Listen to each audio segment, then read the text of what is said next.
This is a letter from Cassie to the judge. Dear Judge, I have been in a cycle of thought and then overthought writing this letter to you.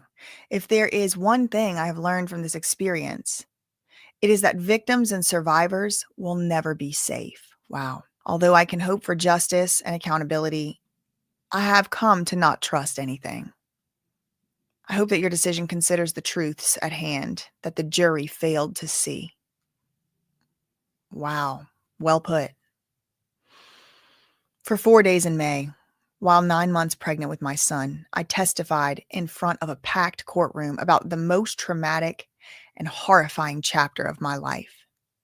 I testified that from age 19, Sean P. Diddy Puff Daddy Combs used violence, threats, substances, and control over my career to trap me in over a decade of abuse.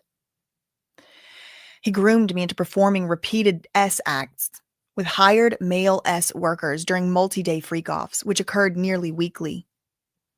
I was forced, she says, into lingerie and heels, told exactly how to look. I was plied with substances and alcohol so that he could control me like a puppet. These events were degrading and disgusting, leaving me with infections, illnesses, and days of physical and emotional exhaustion before he demanded it all again.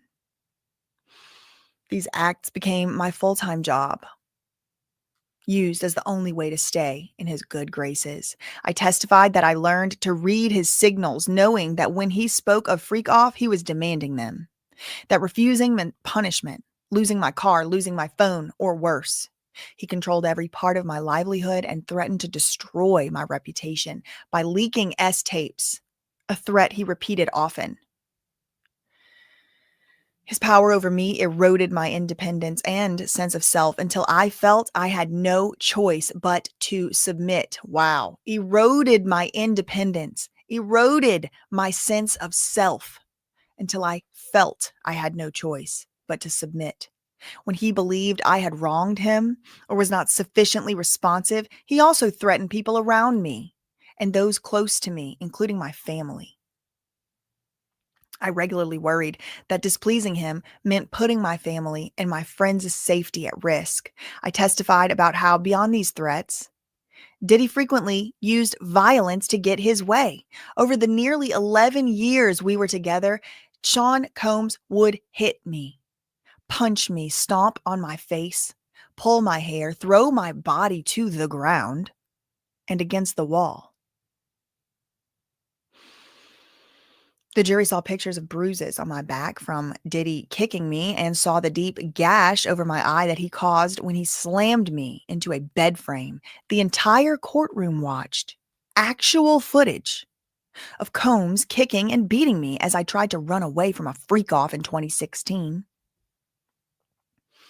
People watched this footage dozens of times, seeing my body thrown to the ground, my hands over my head, curled into a fetal position to shield me from the worst blows. This physical violence caused bruises that makeup artists, paid for by Sean Combs, would cover up, as well as permanent scars all over my body.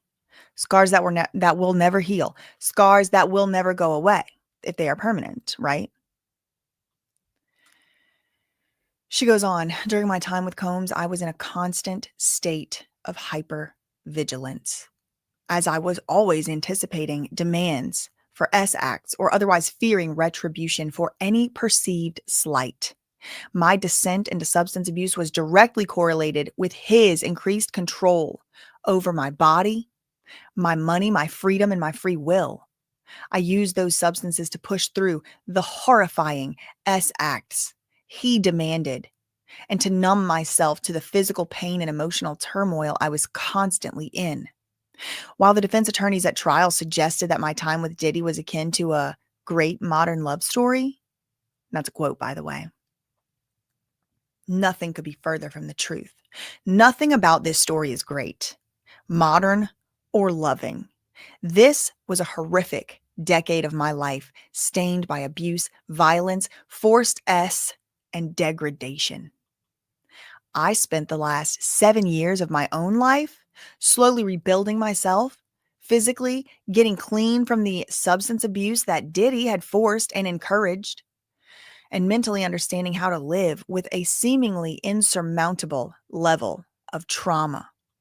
The horrors I endured drove me to have thoughts of no longer being living, ones I almost followed through on if not for my family's intervention and urging that I seek professional care. I have been to rehab and I have taken part in dozens of types of therapy modalities to confront, compartmentalize, and to cope with the horrific memories of sexual and emotional abuse that I endured for nearly 10 years. She goes on.